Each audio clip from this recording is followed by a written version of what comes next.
Subscribe کیجیے ہمارے channel نور رضا کو اور بیل آئیکن کو پریس کیجیے جس سے آپ کو ہماری نیو ویڈیو کی نوٹیفیکیشن ملتی رہے۔ یہ فتح مکہ کی بات ہے۔ حالانکہ ایک سال پہلے حضور پاک صلی اللہ تعالیٰ علیہ وسلم عمرہ کے لیے آئے، لیکن مکہ کے کفار و مشرکین نے آپ کو عمرہ کرنے سے روک دیا، مکہ میں اندر آنے نہیں دیا۔ 35 کلومیٹر دور ہی رسول پاک صلی اللہ تعالیٰ علیہ وسلم اور ان کے ساتھ تقریباً 1400 صحابہ تھے، سب کا راستہ روک لیا۔ یہ سن 6 ہجری کی بات تھی۔ یہ حدیبیہ کے مقام پر حضور صلی اللہ تعالیٰ علیہ وسلم کو روک دیا گیا۔ پھر اس کے بعد ایگریمنٹ ہوا، صلح ہوئی دونوں فریقین کے بیچ، مکہ والوں کے اور حضور پاک صلی اللہ علیہ وسلم کے۔ میں نے اس سے قبل بھی یہ صلح حدیبیہ کی بات آپ تک پہنچائی ہے اور میں نے شاید تفسیر میں بھی اس کو عرض کیا ہے۔ اس میں ایگریمنٹ میں یہ تھا کہ آپ اس سال عمرہ نہیں کریں گے اور احرام یہیں سے اتار کر کے واپس جائیں گے۔ بہت ساری اس میں شقیں تھی ایگریمنٹ میں جو لکھی گئی تھیں صلح نامے پر، وہ یہ تھی کہ مکہ سے اگر کوئی مدینے بھاگ کر کے آئے تو آپ اسے واپس ہمارے حوالے کریں گے، لیکن مدینے سے کوئی آیا ہمارے پاس تو ہم اس کو واپس نہیں کریں گے۔ یہ سب زور زبردستی والی شقیں تھی اور سب پر رسول کریم صلی اللہ تعالیٰ علیہ وسلم کو وہ صلح نامے پر دستخط کروا رہے تھے۔ ہو گئی صلح۔ نبی پاک صلی اللہ تعالیٰ علیہ وسلم کے صحابہ جو ہے کشمکش میں تھے کہ ایسے ان کفار و مشرکین سے دب کے کیوں صلح کی جا رہی ہے؟ کیا ہماری طاقت نہیں؟ جب ہم 313 تھے تب ان کے پرخچے اڑا دیے، آج ہم 1400 کی تعداد میں اور قریب آئے ہیں، ان کی اینٹ سے اینٹ بجا دیں گے، ان کے دانت کھٹے کر دیں گے۔ صحابہ میں جوش تھا لیکن منع تھا کہ جنگ کی غرض سے آئے نہیں تھے۔ تو جب رسول پاک صلی اللہ تعالیٰ علیہ وسلم واپس جانے لگے مدینہ طیبہ، میرے عزیزوں یہ 6 ہجری کی بات ہے، اللہ تبارک و تعالیٰ نے اپنے حبیب پاک صلی اللہ علیہ وسلم پر یہ سورہ اتاری، سورہ فتح۔ اے محبوب، ہم نے آپ کو روشن فتح عطا فرمائی، جبکہ بظاہر وہاں کیا لگ رہا تھا؟ صلح۔ دب کر کے صلح ہوئی، عمرہ کرنے نہیں دیے، مکہ جانے نہیں دیے، بیچ راستے سے واپس بھیج دیے، اور قرآن کہہ رہا ہے محبوب ہم نے آپ کو روشن فتح عطا کی۔ یہ کون سی فتح ہے؟ وہی 1 سال بعد ہونے والی فتح کی بشارت پہلے ہی میرے رب نے رسول کو عطا فرمائی تھی۔ 1 سال نہیں گزرا تھا، 7ویں ہجری پھر میرے آقا صلی اللہ تعالیٰ علیہ وسلم تشریف لائے۔ اللہ تعالیٰ نے اسی سورہ میں فرمایا لَتَدْخُلُنَّ الْمَسْجِدَ الْحَرَامَ إِنْ شَاءَ اللَّهُ آمِنِينَ مُحَلِّقِينَ رُؤُوسَكُمْ وَمُقَصِّرِينَ لَا تَخَافُونَ۔ اللہ فرماتا ہے ضرور ضرور اے حبیب آپ مسجد حرم میں امن و امان کے ساتھ داخل ہوں گے، آپ ضرور داخل ہوں گے، حلق کرائے ہوئے یا قصر کرائے ہوئے، بالوں کو منڈائے ہوئے آپ مسجد حرم میں ضرور آئیں گے اور کسی بات کا آپ کو خوف نہیں رہے گا۔ یہ پہلے ہی اللہ تبارک و تعالیٰ نے فرمایا، جبکہ حالات کیسے تھے؟ کفار مکہ تنے ہوئے تھے، کوئی قریب آنے نہیں دیتا، لیکن میرے مولا نے وعدہ فرمایا کہ ضرور آپ مسجد حرم میں داخل ہوں گے امن و امان کے ساتھ، اور اللہ نے اپنا وعدہ سچ کر دکھایا۔ 1 سال میں ہی نبی مکرم صلی اللہ تعالیٰ علیہ وسلم اپنے صحابہ کے ساتھ پھر مسجد حرم میں داخل ہوئے۔ اس شان سے آئے کہ نہ جنگ و جدال نہ قتل و قتال، صرف نبی اکرم صلی اللہ تعالیٰ علیہ وسلم کی ہی مکہ میں دھوم تھی، بات چل رہی تھی، اور صحابہ اس دن بڑی خوشیوں میں تھے۔ اور میرے عزیزوں وہ دن بھی کون سا تھا؟ 20 رمضان المبارک کا تھا۔ رمضان کی 20 تاریخ کو مکہ مکرمہ کی فتح کا وہ عظیم دن ہے۔ تو اس سورہ فتح میں اللہ تعالیٰ نے اپنے حبیب پاک صلی اللہ تعالیٰ علیہ وسلم کو پہلے ہی خبر فرما دی۔ اس میں ایک بیعت کا بھی ذکر آیا ہے اس سورہ میں۔ اللہ تعالیٰ فرماتا ہے لَقَدْ رَضِيَ اللَّهُ عَنِ الْمُؤْمِنِينَ إِذْ يُبَايِعُونَكَ تَحْتَ الشَّجَرَةِ۔ ہوا کیا تھا؟ ایک درخت کے نیچے حضور پاک صلی اللہ علیہ وسلم نے سارے صحابہ سے بیعت لیا۔ بیعت اتنا لفظ تو آپ سمجھتے ہیں، اپنے پیر و مرشد کے ہاتھ میں ہاتھ دے کر کے آپ بیعت کرتے ہیں۔ یہ گناہوں سے توبہ، اور عہد کرتے ہیں سیدھے راستے پر چلنے کی۔ وہ بیعت کون سی تھی؟ نبی پاک صلی اللہ تعالیٰ علیہ وسلم نے صحابہ کو جو جمع کیا تھا وہ کس بات پر؟ ہوا یہ تھا کہ حدیبیہ کے مقام پر جب حضور اور صحابہ جمع تھے تو میرے آقا صلی اللہ علیہ وسلم نے حضرت عثمان غنی کو، عثمان ابن عفان رضی اللہ تعالیٰ عنہ، قاصد بنا کر مکہ بھیجا، کیونکہ آپ مکہ والوں میں بڑے ہی عزت دار مانے جاتے، آپ اشراف میں سے تھے، آپ کے ساتھ کوئی برا کرتا نہیں، تو آپ کو بھیجا گیا تھا کہ آپ جائیں مکہ کے احوال دیکھ کر کے آئیں، وہاں وہ لوگ کیا کیا میٹنگیں کر چکے ہیں یا کیا حالات ہیں۔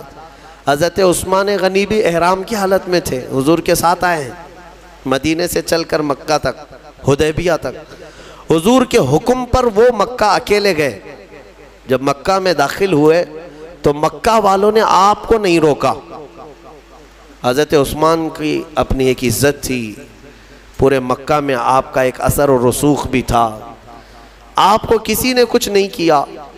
آپ حالات دیکھنے کے لیے مکہ گئے، حرم شریف کے قریب گئے تو وہاں کے جو بڑے بڑے سردار تھے قریش کے اور جو دشمن تھے، ان سبوں نے کہا عثمان ہم تمہاری بڑی عزت کرتے ہیں پہلے سے بھی، اب تم آئے ہو احرام کی حالت میں تو ہم صرف تمہیں اجازت دیتے ہیں تم اپنا طواف کر لو اور چلے جاؤ، تم کعبے کا طواف کر لو اور چلے جاؤ۔ حضرت عثمان غنی مسجد حرم کے باہر کھڑے رہے، کہا قسم رب ذوالجلال کی موت آئے گی بغیر نبی کے طواف نہیں کروں گا، حضور پاک صلی اللہ تعالیٰ علیہ وسلم کے بغیر میں طواف نہیں کروں۔ وہاں تک احرام کی حالت میں جا کر کے بھی طواف کیے بغیر واپس آئے۔ ابھی ہوا یہ کہ ان کی بحث چل رہی تھی مکہ والوں کے ساتھ، کسی نے یہ افواہ اڑا دی، افواہ اڑائی کہ عثمان ابن عفان کا قتل ہو گیا۔ تو یہاں پر صحابہ کرام میں بھی یہ بات پھیل گئی، کیونکہ قاصد کو، ترجمان کو، ایمبیسیڈر کو مارنا بہت بڑا جرم پہلے بھی تھا آج بھی ہے، قاصد کو نہیں مارا جا سکتا۔ تو حضور پاک صلی اللہ علیہ وسلم کی طرف سے وہ قاصد تھے، اور یہاں صحابہ میں یہ سب افواہ پھیل گئی کہ حضرت عثمان ابن عفان کا قتل ہو گیا، قتل ہو گیا۔ سب جمع ہو گئے، عرض کرنے لگے یا رسول اللہ اب جنگ تو ضروری ہے، قاصد کو انہوں نے مارا ہے۔ نبی پاک صلی اللہ تعالیٰ علیہ وسلم وہ غیب داں نبی ہر بات کو جانتے تھے۔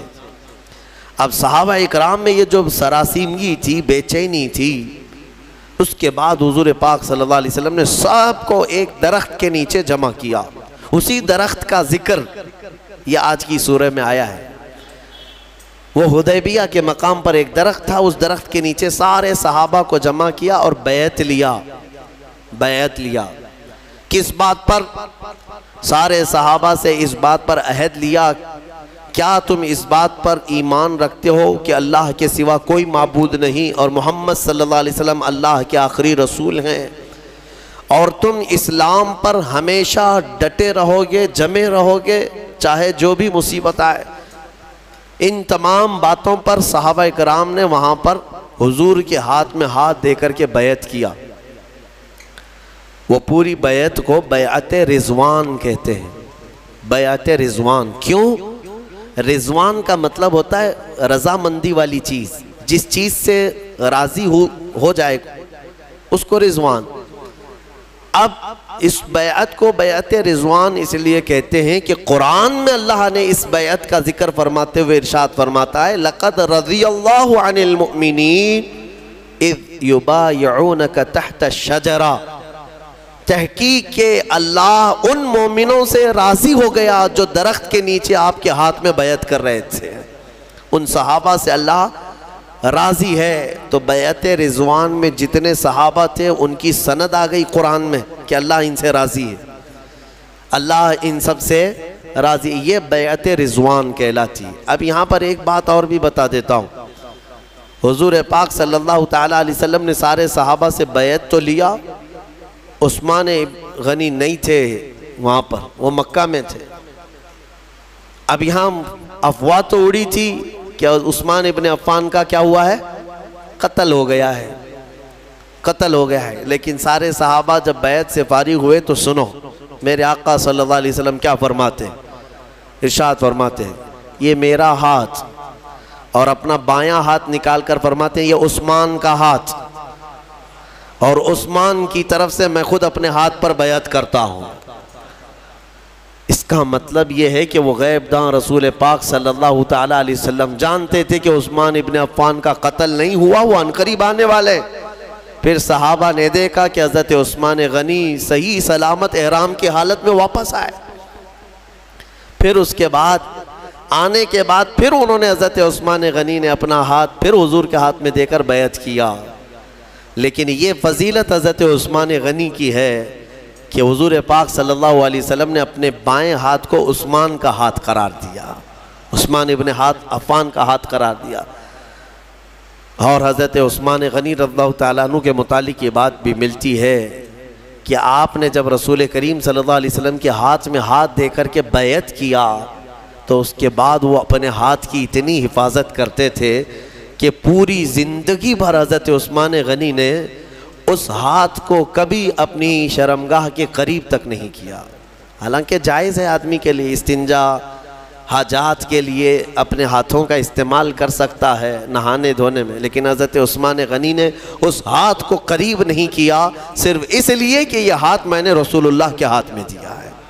یہ ادب صحابہ سے ہی ملے گا تمہیں، یہ ادب جو ہے یہ صحابہ سے ہی ملے گا۔ عزیزان گرامی، اس سورہ فتح میں اللہ تعالیٰ نے آخری آیت میں ارشاد فرمایا محمد الرسول اللہ، محمد اللہ کے رسول ہیں، والذین معہ، اور جو ان کے ساتھ ہیں۔ کون ہیں وہ؟ صحابہ کرام۔ ان کی صفات اللہ تعالیٰ کیسے بیان کر رہا ہے؟ کون لوگ ہیں وہ جو ان کے ساتھ ہیں؟ اور ان کے ساتھ جو ہیں اشداء علی الکفار، کافروں پر بہت سخت ہیں، بھاری ہیں، رحماء بینہم، اور آپس میں بڑے نرم دل ہیں۔ مومنین کے لیے وہ نرم دل ہیں، دشمنوں کے لیے بھاری ہیں۔ تراہم رکعا سجدا، اللہ فرماتا ہے تم ان کو دیکھو گے ہمیشہ رکوع سجدے میں ملیں گے۔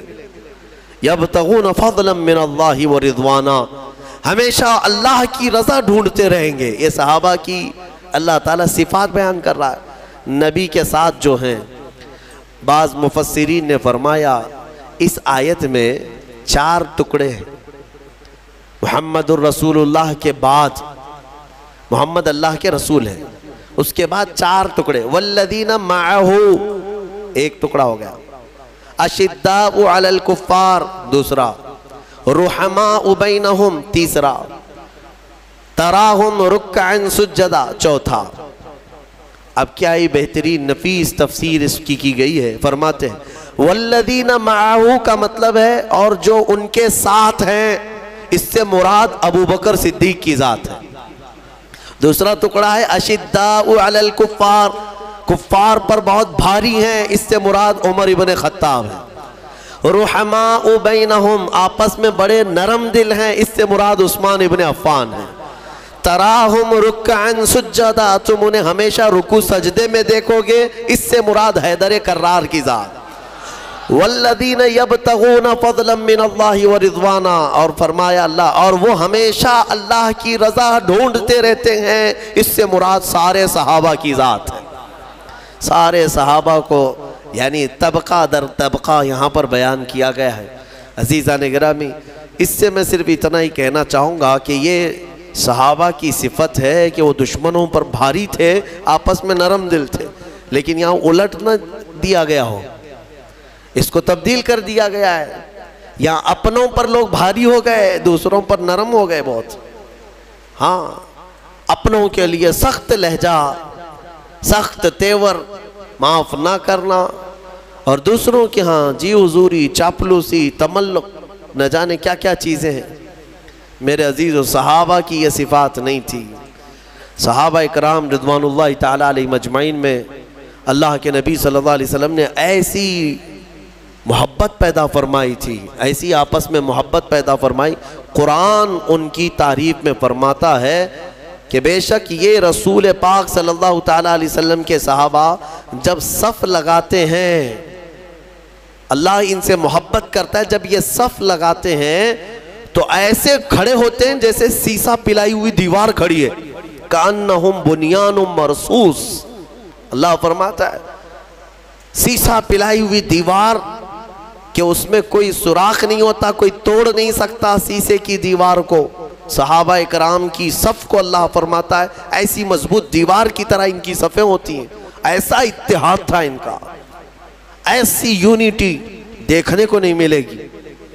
حضور پاک صلی اللہ تعالیٰ علیہ وسلم نے ان کے دلوں میں جو محبت قائم فرمائی تھی.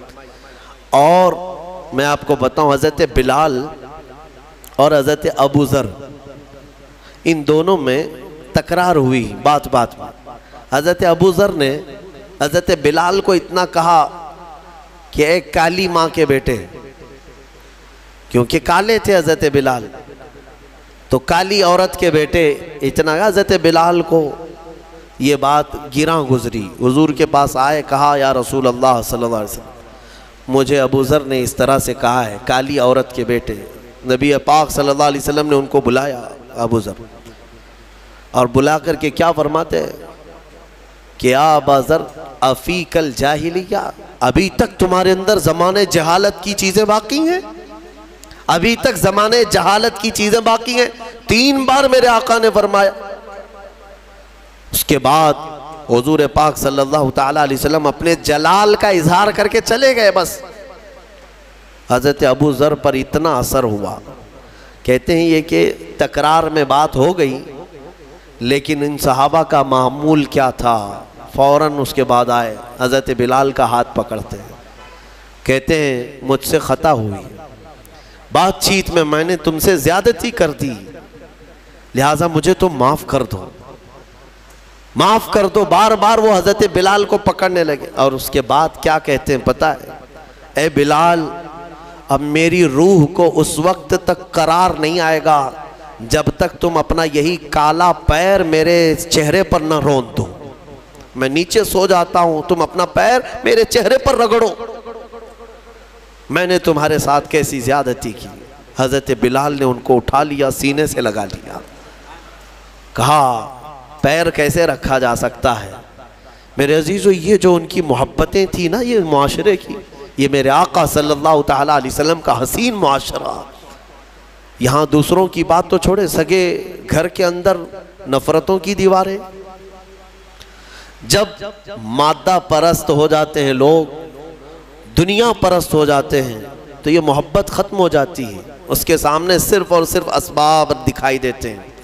مال والا ہے تو میرا ہے، نہیں ہے تو میرا نہیں ہے. مجھے وہ سلام کرتا ہے تو میرا ہے، نہیں ہے تو میرا نہیں ہے.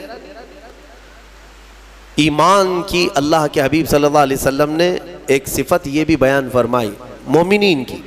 مثل المؤمن كمثل جسد اذا اشتكى عضو تداعى له سائر الجسد بالسهر والحمى.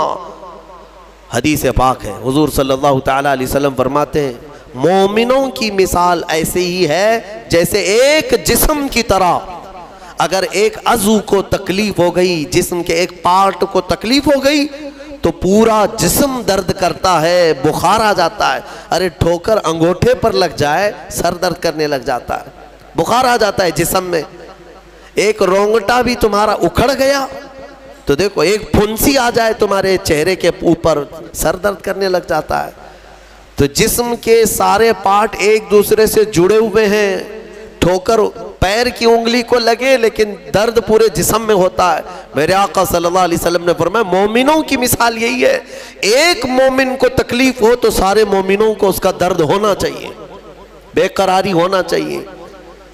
یہ ایسا نہیں ہے کہ جاتا ہے تو جائے کھڈے میں، میرا کیا جا رہا ہے، اپنے کیے کی سزا بھگت رہا ہے. نہیں میرے عزیزو، اس کو مودت نہیں کہتے، یہ تعاطف نہیں ہے مومنین کے درمیان، جس کو میرے آقا صلی اللہ تعالیٰ علیہ وسلم نے فرمایا کہ تم دوسرے مومنین کے لیے نرم گوشہ رکھو، اور اگر مدد نہیں کر سکتے تو اللہ کی بارگاہ میں ان کے لیے دعا کرو، اور اپنے دل میں نرمی رکھو. یہ صحابہ کی صفت تھی، رحماء بینہم، وہ آپس میں نرم دل تھے، آپس میں نرم دل تھے. ان کے جو اختلافات بھی نظر آئے وہ صرف اور صرف اللہ کی رضا کے لیے ہیں، اللہ کی رضا کے لیے. باقی اپنے نفس کے لیے کبھی ان لوگوں نے کوئی ایک دوسرے کے ساتھ معاملات نہیں کیے.